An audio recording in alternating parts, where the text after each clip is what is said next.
লুঙ্গি dance কোন সিনেমার গান? এটা ইন্ডিয়ান একটা ভারতীয় ফিল্মের খুব সম্ভবত এটা গান, লুঙ্গি ডান্স। খুব সম্ভবত, আমি নিশ্চিত না, কারণ আমি গানটা শুনেছি কিন্তু কখনো দেখার সুযোগ হয়নি বা দেখিনি। গতকাল রাতে ধানমন্ডি 32-এর আশেপাশে শুনেননি? গতকাল এই বিষয়টি এসেছে, মানে শুনেছি। দেখুন, বঙ্গবন্ধু একটি মীমাংসিত সত্য এবং মীমাংসিত বিষয়। আমি প্রশ্নটা ছিল শুনেছেন শুনেননি? হ্যাঁ, আমি শুনেছি, আমার হলেও শুনেছি এবং ঢাকা বিশ্ববিদ্যালয়ে আমি শুনেছি এবং সেটিকে ডিজোন করার কোনো সুযোগ নেই।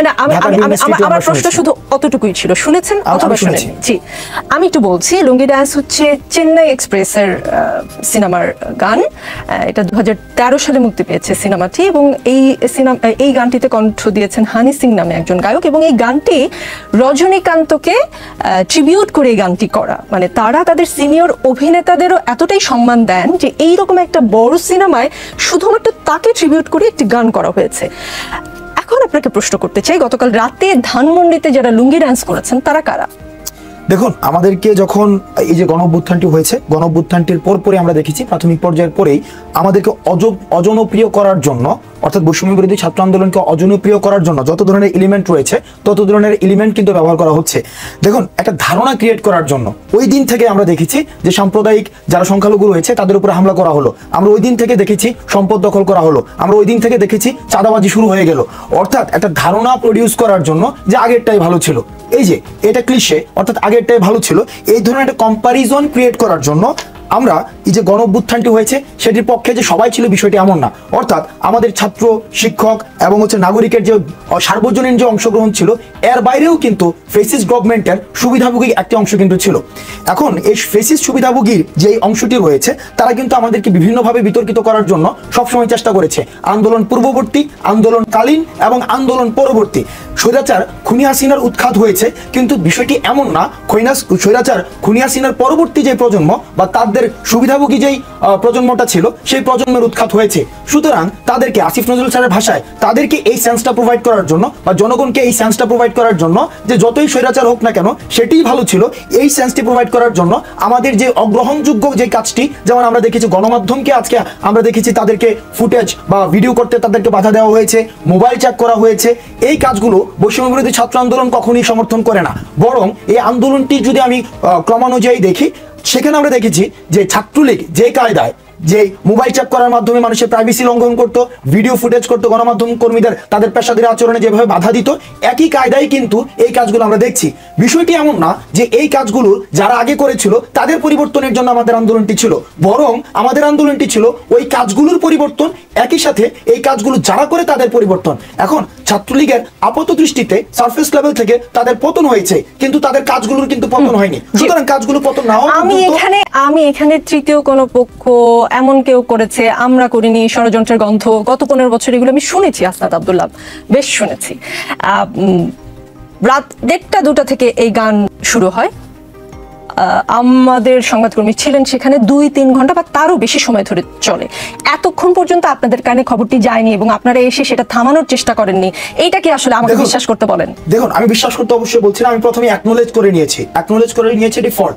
এখন বিগত আপনি যে বললেন যে টেগিং এবং ব্লেমিং এর যে বিষয়টি বা আমরা যে পিলো পাসিং হয়, অপরাধের যে পিলো পাসিং এর যে সংস্কৃতি গত 16 বছর ধরে ছিল, এই পিলো পাসিং এর সংস্কৃতির জায়গায় কিন্তু আমাদের একটি পরিবর্তন আসছে। আমাদের ফল্ট, লিমিটেশন এবং অ্যাকনোলেজ, আমরা কিন্তু সেটাকে অ্যাকনোলেজ করছি যে না, সেটা আমি শুনেছি। প্রথমে কিন্তু আমি ডিজাইন করতে পারতাম, সেই জায়গা থেকে আমরা সেই জায়গায় আমাদের প্রতিনিধি পাঠিয়েছি, প্রতিনিধি পাঠানোর মাধ্যমে সেটা বন্ধ করার আমরা চেষ্টা করেছি। এবং দ্বিতীয়ত, ওই সময়টিতে আমাদের যারা সমন্বয়কদের মধ্যে যারা হচ্ছে আমাদের ঢাকা কেন্দ্রিক যারা সমন্বয়ক রয়েছে, তারা কিন্তু বর্তমানে প্রায়োরিটির ভিত্তিতে যারা আহত রয়েছে এবং যারা শহীদ হয়েছে তাদেরকে সেবাদানের জন্য আমরা বিভিন্ন জায়গায় ছোটাছুটি করছি। এখনো পর্যন্ত আমরা দেখেছি স্বাস্থ্য মন্ত্রণালয় থেকে কোনো ভিজিবল যেহেতু কোনো পদক্ষেপ নেয়নি। আপনি যদি ঢাকা মেডিকেল কলেজে যান বা বাংলাদেশের বিভিন্ন মেডিকেলগুলোতে যান, তাহলে দেখা যাবে সেখানে আহতরা কিভাবে কাতরাচ্ছে। সেই জায়গাটি যেহেতু আমাদের প্রায়োরিটি বেসিসে আমাদের লক্ষ্য ছিল, সেটি নিশ্চিত করার জন্য গতকাল আমি নিজে এবং আমাদের যেই এখন সরকারি যে রয়েছে আসিফ এবং সার্জিস, আমরা 3 জন সেখানে ছিলাম এবং আমরা আমাদের সমন্বয়কদের পাঠানোর মধ্য দিয়ে এই কাজগুলোকে আমরা বন্ধ করেছি। এবং আমি আমার হলের মধ্যে, আমার বিশ্ববিদ্যালয়ের মধ্যে এবং রুকে হলের সামনে আমি নিজে এই ধরনের গান বা এই ধরনের অপচর্চা এগুলো আমরা বন্ধ করার চেষ্টা করেছেন। আপনারা আসলে আপনাদের প্রায়োরিটি লিস্টে যে কাজগুলো আছে সেগুলোতে ব্যস্ত থাকার ফাঁকে কেউ কোনো একটি পক্ষ এগুলো করে ফেলছে। শ্রমিক জনতা লীগের সভাপতি বঙ্গবীর কাদের সিদ্দিকী 7টার দিকে ফুল দিতে ধানমন্ডি 32 নম্বরে শ্রদ্ধা জানাতে গিয়ে হামলা শিকার হয়েছেন। তিনি বলেছেন তার ভাষ্য অনুযায়ী, আমি ফুল দিতে গিয়েছিলাম কিন্তু দিতে পারিনি, খুবই ভালো লেগেছে যে দু একজন সালাম দিয়ে বলেছে আপনি ফিরে যান, আমি গাড়ির ভেতরে ছিলাম, কয়েকজন ঢিল ছড়েছে, লাঠি দিয়ে গাড়ি ভেঙেছে, তারপর আমি চলে এসেছি। রোকেয়া প্রাচী অভিযোগ করেছেন যে তিনি হামলা শিকার হয়েছেন।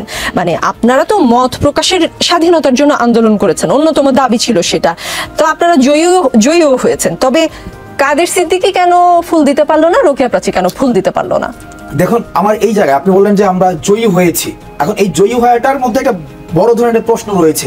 আমরা স্বৈরাচার যে পতন, এই পতনের শেখ হাসিনার পতনে সেখানে আমরা জয়ী হয়েছি প্রাথমিক পর্যায়ে, কিন্তু গত 16 বছর ধরে যে পিলোপাসিং একটি সংস্কৃতি রয়েছে, নির্যাতনের একটি সংস্কৃতি রয়েছে। দেখুন, আমরা বৈষম্য বিরোধী ছাত্র আন্দোলন এই বাংলাদেশের রাজনীতিতে বা রাজনৈতিক কাঠামোর মধ্যে আমরা কিন্তু অংশীজন না, বরং আমরা যে কাজটি করেছি, আমরা যখন দেখেছি বাংলাদেশে বাইনারি পলিটিক্সের মধ্য দিয়ে মানুষের আস্থাহীনতা তৈরি হয়েছে, কোন রাজনীতির মানুষের মধ্যে যখন একটা আস্থাহীনতা তৈরি হয়েছে, সাংবিধানিক প্রতিষ্ঠানগুলোর মধ্যে মানুষের আস্থাহীনতা তৈরি হয়েছে, মত প্রকাশের স্বাধীনতাটি যখন মানুষ পাচ্ছিল না, কোন রাজনৈতিক দলের ব্যানারে যখন মানুষ আন্দোলনে আসতে পারছিল না, শুধুমাত্র সেই জায়গাটা আমরা সমন্বয় করেছি।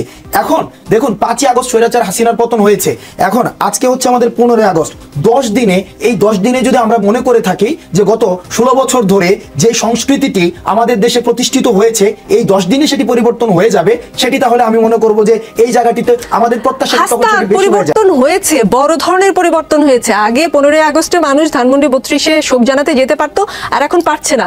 এটাই কি আপনার কাছে অনেক বড় পরিবর্তন মনে হচ্ছে? আমি আসছি মাসুদ কামালের কাছ থেকে, আমি কিছু বিষয় পরিষ্কার হয়ে নিতে চাচ্ছি।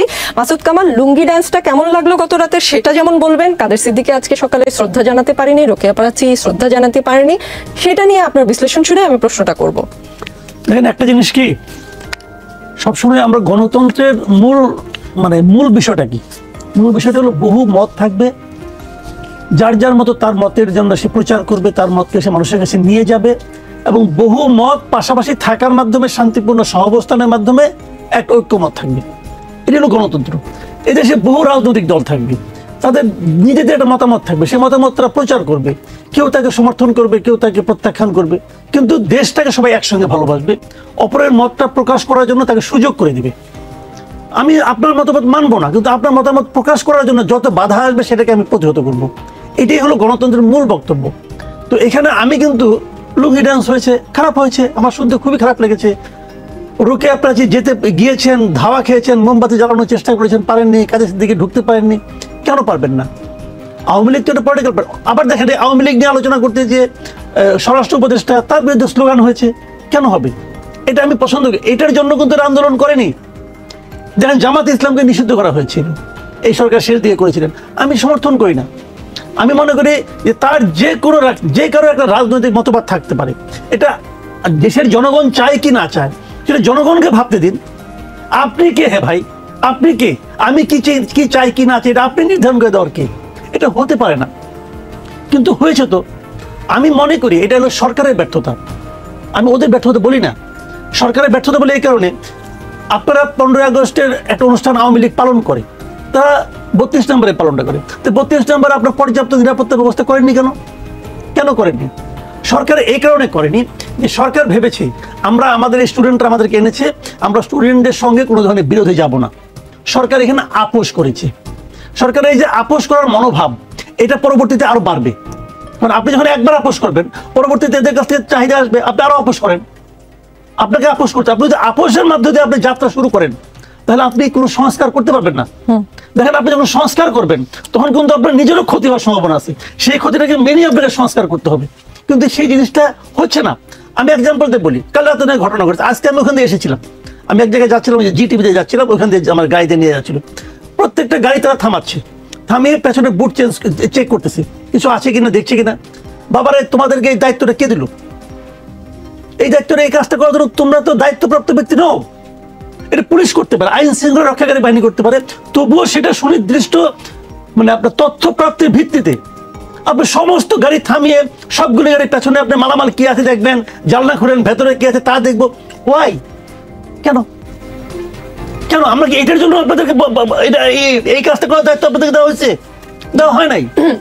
মাসুদ কামাল, মাঝখানে একটা বিষয় জানতে চাই আমি। এই আন্দোলনকারী ছাত্র জনতা আমরা কোথাও কোথাও দেখছি দেয়ালে অঙ্কন করছে, ট্রাফিক নিয়ন্ত্রণ করছে, বাজার মনিটরিং করছে, এবং তারা বাজার মনিটরিং করাতে সবজির দাম কমে আসছে, সেই সুফল মানুষ অলরেডি ভোগ করা শুরু করেছে। চাঁদাবাজি নিয়ন্ত্রণ করতে দেখছি আমরা, অনেক ইতিবাচক কাজ কিন্তু তারা করছে। এই ইতিবাচক যে ছাত্র জনতাকে আমরা দেখি, আবার দেখি যে কথাগুলো বলছি আমরা, লুঙ্গি ডান্সের কথা বলছি, বা আপনি বললেন পথে পথে হয়রানির কথা, বা লাঠিসোঁটা হাতে দেখি, এরা কারা আর ওরা কারা? শুনেন, বিষয়টা হয় কি, মব তো অনেক লোক আসে ওখানে, কিন্তু দু একজন ধান্দাবাজ লোক ঢুকবেই, যারা ডাকাতি করেছে। কারা ডাকাতি করেছে? আমি তো মনে করি এটা পেশাদার ডাকাত। এখন একটা বিরাট মিছিল আসতেছে, সেই মিছিলের এখন তুমি মিছিলে আসতে পারবা, তুমি আসতে পারবা না, এটা কি কেউ বলতে পারবে? বলতে পারবে না তো। এখন মিছিলে ডাকাত ঢুকে গেছে, রাস্তার দুই পাশে দোকান আছে, ডাকাত যে দোকানে ডাকাতি করতেছে, এবং যার যার মতো চেয়ার নিয়ে যাচ্ছে, টেবিল নিয়ে যাচ্ছে, এগুলো করছে। এটা ছাত্রদের কাজ না। একটা ছাত্র একটা টেবিল নিয়ে আসে নিজের বাড়িতে ঢুকতে পারবে? ধরেন সে টেবিলটা নিল, নিয়ে আসে তার বাড়িতে, তাকে বাবা তারা ঢুকে দিবে নাকি? দিবে না তো, কারণ এটা স্টুডেন্টদের কাজ না। কিন্তু আবার এরা যে স্টুডেন্টদের মধ্যে ঢুকে যাচ্ছে, সেটাও স্টুডেন্টরা তখন থামাতে পারতো না। কারণ এই আন্দোলনকে ছাত্ররা একা করছে? ছাত্ররা আন্দোলনের নেতৃত্বে ছিল, এই আন্দোলনে তো জনগণ ছিল, সাধারণ মানুষ ছিল। এই হাসিনার উপরে গিয়ে ক্ষিপ্ত খেলে স্টুডেন্টরা ছিল? নো, সাধারণ মানুষ ছিল, সাংবাদিকরাও ছিল, অনেকেই ছিল এখানে, এবং এই যে মাছ দোকানদার, রিক্সাওয়ালা, তারাও আন্দোলনে কিন্তু ছিল।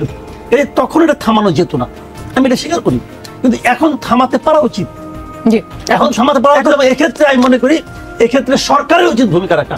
বাংলাদেশের সাবেক আইনমন্ত্রী আনিসুল হক ও সাবেক প্রধানমন্ত্রী শেখ হাসিনার বেসরকারি শিল্প বিষয়ক উপদেষ্টা সালমান এফ রহমানকে রিমান্ডে নেওয়া নিয়ে প্রশ্ন তুলেছেন সাংবাদিক ডেভিড বার্গম্যান। ফেসবুকে দীর্ঘ এক পোস্টে তিনি প্রশ্ন তুলেছেন। আপনি নিশ্চয়ই ফেসবুক পোস্টটা পড়েছেন, কিন্তু দর্শকদের উদ্দেশ্যে আমি একটু পড়ে শোনাই, দর্শকদের বুঝতে সুবিধা হবে। যদিও তিনি বলেছেন যে, বার্গম্যান তার পোস্টে লিখেছেন, সরকার পরিবর্তন হলেও বাংলাদেশের আইন শৃঙ্খলা বাহিনী এবং আদালতের আচরণে তেমন পরিবর্তন দেখা যাচ্ছে না।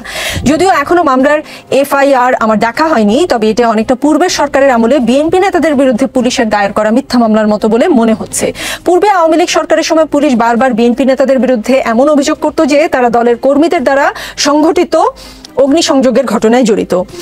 বার্গম্যান বলেছেন, কোনো সন্দেহ নেই যে 24 বছর বয়সী দোকান কর্মী শাহজাহান আলীকে 16 জুলাই পুলিশ হত্যা করেছে, কিন্তু এই হত্যার ঘটনায় সালমান এফ রহমান ও আনিসুল হকের সরাসরি জড়িত থাকার কোনো প্রমাণ পাওয়া কঠিন। তাদের বিরুদ্ধে অভিযোগ আনা হয়েছে মূলত আওয়ামী লীগ সরকারের সদস্য হবার কারণে। বার্গম্যান আরো যেটা বলেছেন যে, আরেকটি গুরুত্বপূর্ণ বিষয় হলো, ডেইলি স্টারের প্রতিবেদন অনুযায়ী বিএনপি জামায়াতপন্থী আইনজীবীরা আদালতে আসামিদের পক্ষে কোনো আইনজীবীকে দাঁড়াতে দেননি। আসামিদের প্রতিনিধিত্ব করতে আসা 2 আইনজীবীকে আদালতে মারধর করা হয়। এমন পরিস্থিতিতে বিচারক কিভাবে বিচার প্রক্রিয়া চালিয়ে যেতে দিলেন তা নিয়ে তিনি প্রশ্ন করেছেন। মাসুদ কামাল, বার্গম্যান যেরকম কথাটা বলছেন তাতে মনে হচ্ছে লাউ কদু, আগে লাউ ছিল এখন কদু, বিষয়টা এরকম কিনা? দেখেন, ওনার কথা এক ধরনের ঠিক আছে। যে ঘটনাগুলি ঘটেছে কালকে আদালতে, মানে বিএনপির ডিমও মারছে, কেউ শুনলাম ডিম ছুঁড়ে মারছে, হেলমেটে লাগছে, এই ঘটনাগুলো আসলে অনাকাঙ্ক্ষিত, কিন্তু আমার কাছে মনে হয় এগুলো অস্বাভাবিক না। আপনাকে মাথায় রাখতে হবে, একটা দীর্ঘ 15 বছরের একটা অপশাসন, কিন্তু এদের কাছে ক্ষতিগ্রস্ত হয়নি এমন লোক খুঁজে পাওয়া যাবে না। এমনকি ওদের দলের লোকেদের কাছে ক্ষতিগ্রস্ত হয়েছে। আমি তো মনে করি যে এই দেশের আইন ব্যবস্থাকে এই আনিসুল হক রীতিমতো ধর্ষণ করে দিয়েছে, আর অর্থনৈতিক ব্যবস্থাকে সালমান রহমান। 2 ধর্ষকের বিরুদ্ধে মানুষের একটা প্রতিবাদের থাকতে পারে, এবং সেটা খুব নিয়মতান্ত্রিক প্রক্রিয়ায় হবে, এটা একটু বেশি আশা করা হয়ে যাবে। মানে এরা যেটা করছে, এরা কি নিয়মতান্ত্রিক প্রক্রিয়ায় শোষণ করছে? তো নিয়মতান্ত্রিক প্রক্রিয়া তারা যা করেছে এখন তাই করতে হবে না। এটা আপনি আমি বসে বলতে পারি করতে হবে না, কিন্তু আমার সামনে পড়লে আমি কি করবো আমি জানি না। আমার তাদের প্রতি ক্ষোভটা এতটাই বেশি, যদি আমার সামনাসামনি পড়ে যায় তা আমিও তাদেরকে কি করবো আমি জানি না। তো এটা কেন? তাদের মাত্রাটা এমন জায়গায় চলে গিয়েছিল ভাই, যে জিনিসটাকে আসলে গ্রহণযোগ্যের মাত্রার মধ্যে ঢোকানো যায় না, কোনো লজিকের মধ্যে ঢোকানো যায় না। তারপরেও বার্গম্যান যে কথাটা বলেছেন, পুলিশের যে ভূমিকাটা, সরকারি যে ভূমিকাটা, এটাতে কিন্তু আমি বার্গম্যানের এই স্ট্যাটাসের সঙ্গে একমত। এই মামলায় যারা নাকি আইন মিনিমাম বুঝে, এই মামলায় এদেরকে আটকাতে পারবেন? আসলে এই মামলাটা এভাবে করা হয়েছে শাহজাহান আলী হত্যার জন্য তার মদতদাতা, মানে ওদেরকে যাতে সাজার আওতা থেকে বাইরে রাখা যায়, এই জন্যই এই মামলাটা করা হয়েছে। এই মামলাটা খুব সুকৌশলে এদেরকে বাঁচিয়ে দেওয়ার জন্য করা হয়েছে। সিম্পল।